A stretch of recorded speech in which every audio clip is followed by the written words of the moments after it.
Alright guys, thank you for all your help and suggestions on the forum. If I wasn't clear on the forum, my biggest issue so far with this New York style has been performance of the handling of the dough. If I don't have a nice workable kind of tossable dough, it drives me nuts, and that's probably because I'm not really that great at launching things. But so what I've done here is a new revised recipe. I've got two 500-gram dough balls here. One is All Trumps Red Bag, one is King Arthur bread flour, only because I'm just about out of my supply of All Trumps, and my supplier has stopped selling them in the 5-pound bags, and they're also really stupid expensive.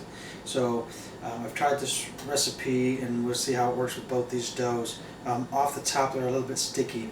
Here's how I've done this.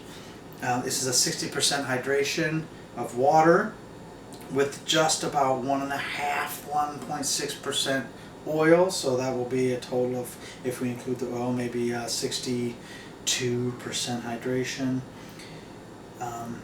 We've got about 1.5% yeast, about 2% sugar, and 2% salt, because Tony Gemignani tells me that this will help it make it a little bit more handleable and tossable. So we'll see how it goes. I'm going to do the All Trumps first, because it so far has been my preferred, and then we'll do the King Arthur's and see how that comes out. So both doughs have been 24-hour ferment, cold ferment of course. They've both been out for about an hour and a half, along with the cheese and the pepperoni there, and the sauce have all been out for about an hour or so. The wine not so much, it's newer. But let's go ahead and dust this up. I'm just going to dust with King Arthur's because, as I said, I'm just about out of All Trumps, and actually I probably don't have enough All Trumps to make another pizza, so I guess I could use that, but whatever. We're going to make it work.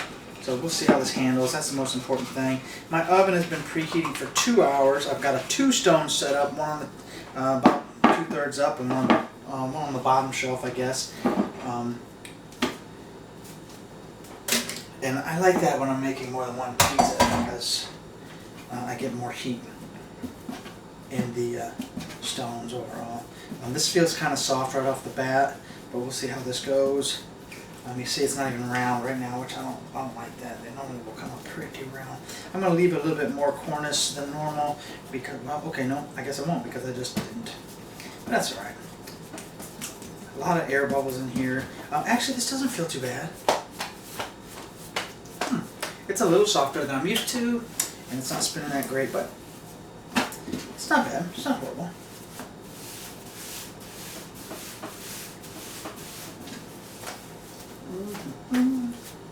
Yeah, it's okay. It's not great. I'm not loving that. I just miss that old, it was like throwing a wet dish towel back in the day when I worked for Pepe Pasquale. This is really, it's still a little bit more plastic flow than elastic. This has lower oil. The oil seemed to help that stretch, that elasticity quite a bit, but it makes the dough, like the more I put in there, I had it at 5% originally, if you guys remember.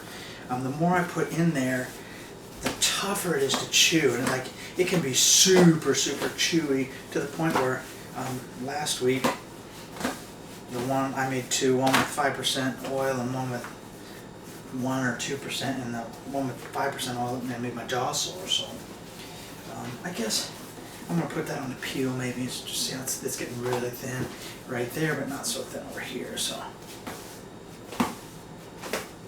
alright, that's not horrible. I'll get my peel out. So right off the bat, not as easy to work with as I'm accustomed to from the pizza, or I was accustomed to 30 years ago. Pizzeria, okay, maybe 30, not quite 30 years ago, but that's alright. So this will be this is a 16-inch peel. This will be a roughly 16-inch pie.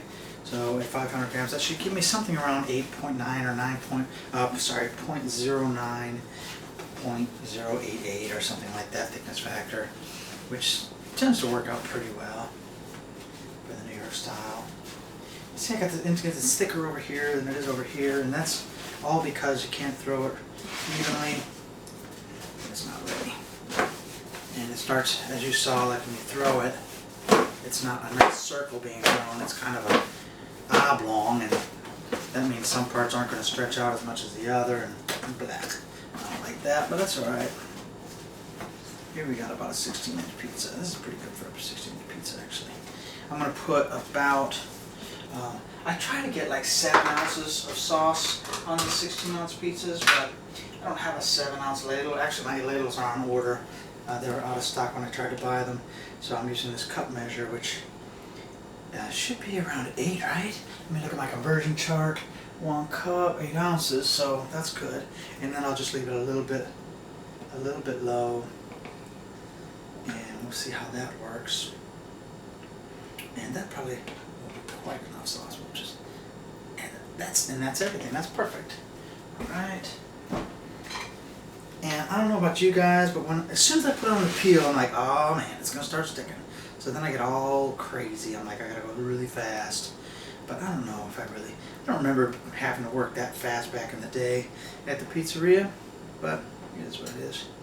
And I also have a habit of going so close to the edge, and then I complain that my cornice is not very big. So I'm gonna try not to be so retentive about that today, and not get so close to the edge, but I'm failing at that, so it's okay. Try to get that sauce out in the middle. Okay. I'm also using 8 ounces of Galvani brand whole milk, low moisture mozzarella. It is better. I had been using, honestly, the store brand, like the Food Lion store brand mozzarella for the longest time, because I was like, it's not mozzarella fresca, so what can the difference be? But there is a difference. Like, this greases off a lot less. I don't know where it sits in the overall hierarchy of mozzarella cheeses, but it's a lot better than that store brand, I can tell you that, so that's good. And then today, now I normally, again, because when I'm working on a recipe, I don't want to just buy the most expensive stuff ever. I want to get everything right first and then start upgrading my ingredients. So normally I'll just use like a Hormel pepperoni in a pouch. But I went to 2 stores today and they're all out of Hormel, so I bought some Taste of Inspirations, which is like the high-end Food Lion brand stick pepperoni, which a lot of people say is really great. And the deli was nice enough, though they said they don't normally do it. I complained about my horrible day, and they went ahead and sliced it down at a 1 setting, which is pretty nice. And I will say it's definitely better than like a Hormel pepperoni in my opinion. So that's cool. There's that. Greasier though, I feel like. But this stuff has to be refrigerated. Well, I guess it probably doesn't, but they keep it refrigerated, whereas the Hormel sits on a shelf somewhere with no refrigeration, so it always makes me a little nervous. But I know it's cured, so it's probably not a big deal. And we're going to call that pie number 1. Now I'm going to put this, I like to launch this on the lower shelf first, just because. That's where I have my 16-inch stone. I actually have a 15.5-inch stone on the top shelf. And so I don't try to launch on that one. Give me a sec.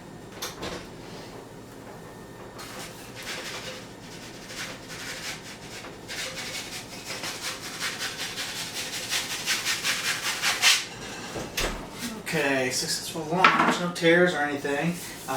Wasn't too bad. So my oven's been preheating for 2 hours. I have it set at 550, but my oven is not that good. I don't know if it's old. It's a Frigidaire glass top style electric. Even at 550, it was only getting to like 475. I went in and found out how to calibrate it and upped it 35 degrees. Just told it to pump out 35 degrees more heat at 550.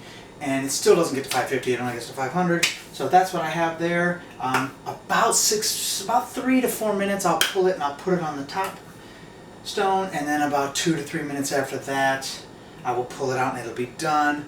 I'll grab a pizza pan for that. And so I'll see you in about 7 minutes.